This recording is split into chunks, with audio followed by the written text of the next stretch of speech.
تێدا مەشقڕایانیان چڕوپڕ بکرێت ئەتا حاڵەتی گیانلەدەستدان و کەم ئەندامبوون کەم بکرێتەوە. ئێمە کوڕێکخراوی زانستی پزیشکی کوردستان لە هەمبەر هەستکردمان بە بەرپرسیارەتی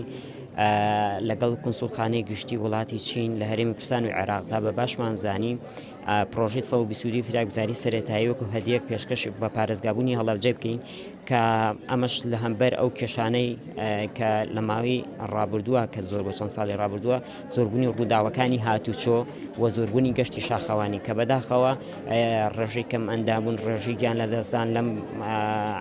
بابەوە زیادی کردووە. بۆیە ئێمە بە باشمان زانی کارێ بکەین کە خزمەت بە هەڵەبجە بگەێنین و جێگەی خۆی بگرێت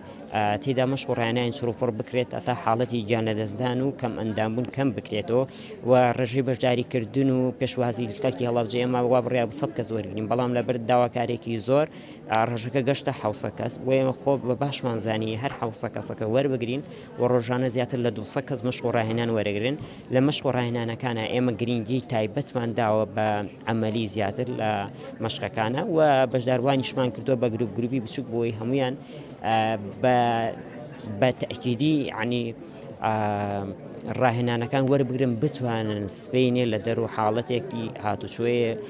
پێوەدانێکە لە شاخەوانی یاخود شکانێکە بتوانن فراگوزاری سەرەتایی بۆکەن هەتا تیمەکانی 122 ئەگەنە جێ مەبەست و مەبەستی چارەسەرکردن. چەندی پێچە ڕاهێنانەکان بۆ هەر گروپێک؟ بۆ هەر گروپێک ماوەی یەک ڕۆژمان تاناوە چونکە کوڕ ڕێژەی بەشداریکردنمان زۆرە